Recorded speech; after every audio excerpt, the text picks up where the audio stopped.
Chapter 2. Layana. Tumbling Down.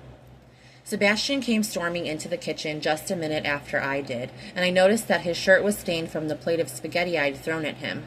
Looked like the plate had connected after all. I was pretty sure there was still a single noodle sticking on his shoulder.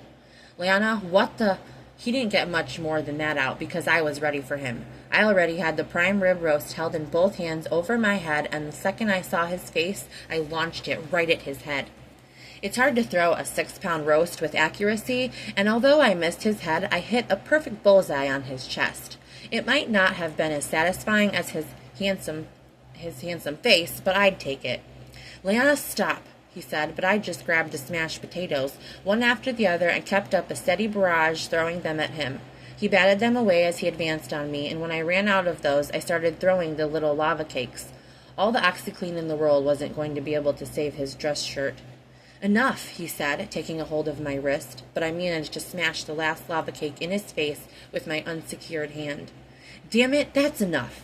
He made the mistake of letting go of my wrist to wipe the gooey, dripping mess off his face. Excuse me? Sebastian didn't get to decide when enough was enough. That was my prerogative as the wronged party here, and as the one who had just been forced to waste perfectly amazing chocolate lava cake on him, I was now even more wronged than I had been at the restaurant when I'd seen him with that woman. So, to drive that point home, I swung at him, trying to push him back, but he wrapped me up in his arms, whispering into my ear. Settle down, Layana. I don't want you hurting yourself. Oh, only you can hurt me? Is that it? He blocked my knee to his balls and then picked me up in his arms, bridal style, effectively trapping my arms and legs. Unfortunately, I was part Wolverine, honey badger, Tasmanian devil, take your pick, and I was so enraged by his move that I snapped my pearly whites at his face. Admittedly, not my proudest moment. He held me away from him just in time to avoid rabies, and then sat me down on the couch. Are you ready to listen? I crossed my arms over my chest and glared at him. Sure, let's hear it. I could always kill him after he told me his little story. She's a partner on a new project. That's it. We just inked the deal today. That's it? That's your explanation? Yes. It was 2 colleagues celebrating a new partnership. Nothing more. My father had always told me I should have been a lawyer. That profession never appealed to me, but I couldn't deny I loved poking holes in people's stories. So, full steam ahead. So why haven't I heard about her? I don't talk about all of my new partners with you. Okay, fair, that was the truth, but his answer wasn't good enough. There was more to this. I sensed it in my gut. Why were you just the 2 of you at having dinner together? We just signed the deal today and wanted to talk about the new partnership.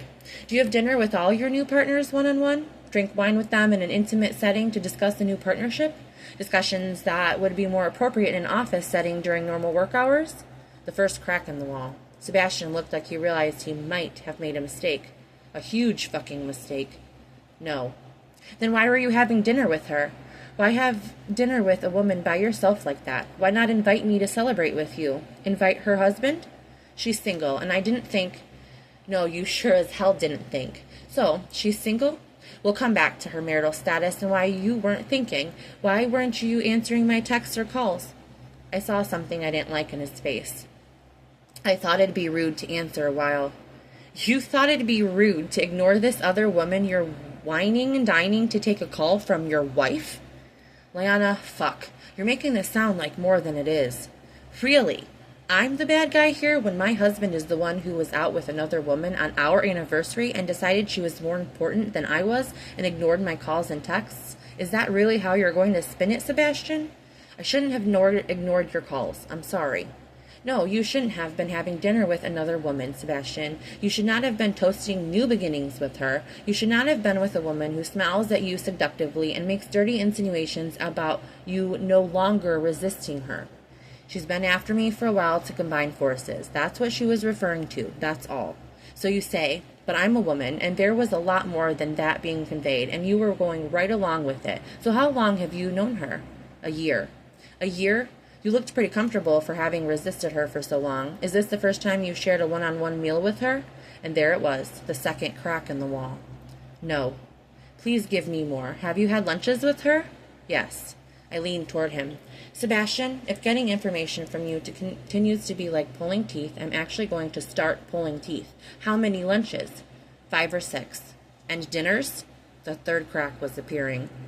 3 or 4, but it was all about working together. That's it. Really. But you weren't working together before today. So what could have possibly necessitated dinners and lunches by yourselves? The 4th crack appeared in the wall. Layana, I sensed it was all about to come tumbling down, so I might have helped when I grabbed the lamp from the table beside me and threw it at my husband.